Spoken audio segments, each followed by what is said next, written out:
¿Cómo debe aplicarse la disciplina en las iglesias? Primeramente debemos aclarar que la disciplina es una expresión de amor verdadero. Todos sabemos que Dios es amor, pero la Biblia también nos dice, Hebreos 12, 5, 6, no menosprecies la disciplina del Señor. Porque el Señor al que ama, disciplina. El verdadero amor, como dice en 1 Corintios 13, 4, 6, no busca lo suyo, se goza en la verdad. Y como sabemos que el Señor dijo que su palabra es verdad, necesariamente debemos acudir a las Sagradas Escrituras para buscar la respuesta, como ante toda interrogante que se presente al creyente que desea agradar y obedecer al Señor antes que a los hombres. La disciplina que menciona la Biblia y que debe aplicarse en la iglesia, debe tener siempre un objetivo principal, restaurar al que se ha desviado de la senda dispuesta por el Señor y buscar que se reconcilie con Dios. Expulsar de la iglesia a un creyente, es algo que debería ser siempre el último recurso no deseado. La disciplina si no va acompañada de un profundo amor, de la fragancia balsámica, suavidad, gracia y sabiduría del Espíritu Santo, y basada absolutamente en la palabra de Dios, no será disciplina. Muchas injusticias y acciones que llevan el inconfundible olor de la carnalidad en estado de descomposición, se han realizado en organizaciones de hombres amparadas bajo la apariencia de supuestas disciplinas, pero que no son más que hipocresía de intereses personales, apreciaciones de hombres, abusos de poder y otros ingredientes mezquinos, que no guardan ninguna relación con la disciplina de la cual nos habla la palabra de Dios. La iglesia es la casa de Dios y Él ha dejado instrucciones muy precisas para que sepamos cómo debemos conducirnos allí. 1 de Timoteo 3, 15. Solamente el Señor puede disponer cómo han de hacerse las cosas en su casa. Y para eso ha sido muy explícito en su palabra, para que nadie tenga que aplicar su propio criterio humano, el cual obviamente no tendría la gracia ni sabiduría como el que Dios ha dispuesto. Estoy consciente que todos conocemos los pasajes donde Dios dice, Mateo 9, 13, misericordia quiero y, Juan 8, 7, el que de vosotros esté sin pecado, sea el primero en arrojar la piedra. Así que me concentraré específicamente en los pasajes puntuales donde se refiere directamente a la disciplina dentro de la iglesia, pero sin olvidarnos de estos dos pasajes que serán siempre la base de lo que analizaremos a continuación. En la primera referencia directa a su iglesia, que se encuentra en Mateo 18, el Señor deja las instrucciones precisas respecto a la disciplina que debe aplicarse dentro de su casa. En Mt 18, 20 tenemos el famoso texto que todo cristiano sabe de memoria. Porque donde están 2 o 3 congregados en mi nombre, allí estoy yo en medio de ellos. Esta es la expresión más simple de lo que debe ser una iglesia local.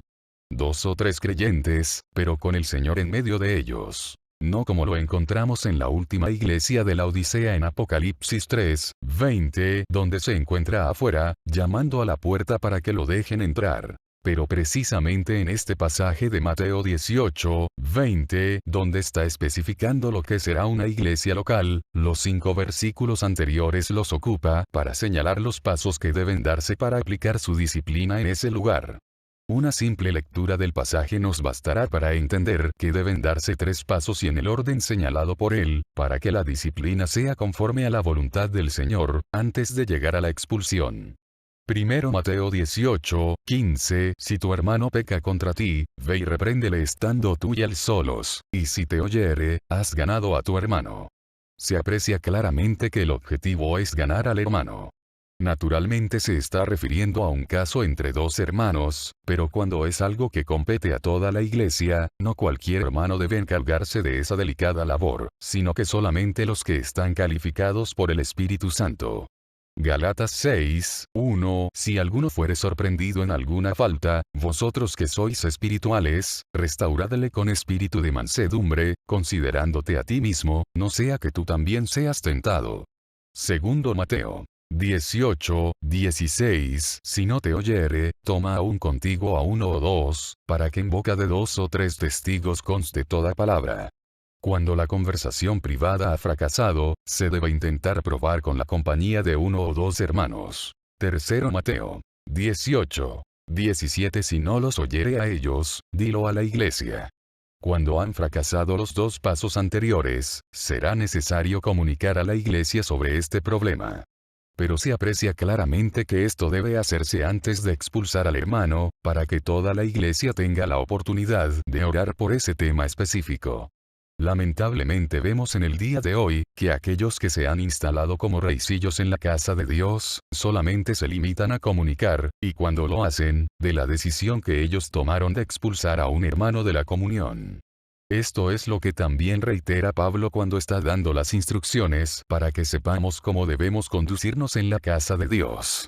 Dice en 1 de Timoteo 5:20, a los que persisten en pecar, repréndelos delante de todos, para que los demás también teman. Cuando un hermano ha sido exhortado privadamente, luego en la compañía de uno o dos, y posteriormente se ha comunicado esta situación a la iglesia, y si persiste en su pecado, se recomienda hacer una reprensión pública delante de toda la iglesia, para finalmente, después de haber agotado todas esas instancias que ordena la palabra de Dios, si no ha habido un cambio de actitud, se llegará al último recurso de poner fuera de la comunión a aquel que persiste en pecar. La iglesia que no cumpla con todos estos pasos establecidos por el Señor, ha caído en grave desobediencia contra Dios, porque es algo muy serio y delicado juzgar a uno por el cual, Cristo también derramó su sangre preciosa y Él ya ha pagado por todos sus pecados. Colosenses 2:13.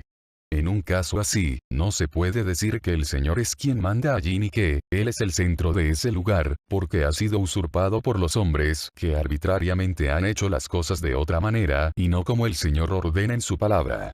También es necesario recordar que la palabra de Dios señala los casos por los cuales debe separarse de la comunión, al que persiste en pecar, no es por cualquier motivo que a nosotros nos parezca indebido. Esto lo puede hallar en 1 de Corintios 5:11, 13, 6, 9, 10. También incluye aquellos que no andan según las enseñanzas de la palabra de Dios, 2 de Tesalonicenses 3, 6, 15, 1 de Timoteo 1, 10, 20, Tito 1, 10, 11. El propósito de la disciplina tiene como objetivo restaurar al hermano que persiste en pecar, y de guardar la santidad en la casa de Dios. La iglesia que haga todo esto conforme a la voluntad del Señor, gozará de la misma bendición que trajo Moisés en su celo, por cumplir todo lo que Dios le había ordenado al levantar el tabernáculo. Éxodo 40, 16 y 34. Y Moisés hizo conforme a todo lo que Jehová le mandó. Así lo hizo. Entonces una nube cubrió el tabernáculo de reunión, y la gloria del Señor llenó el lugar. Amén. Ministerio El Arte de Servir. Suscríbete y comparte.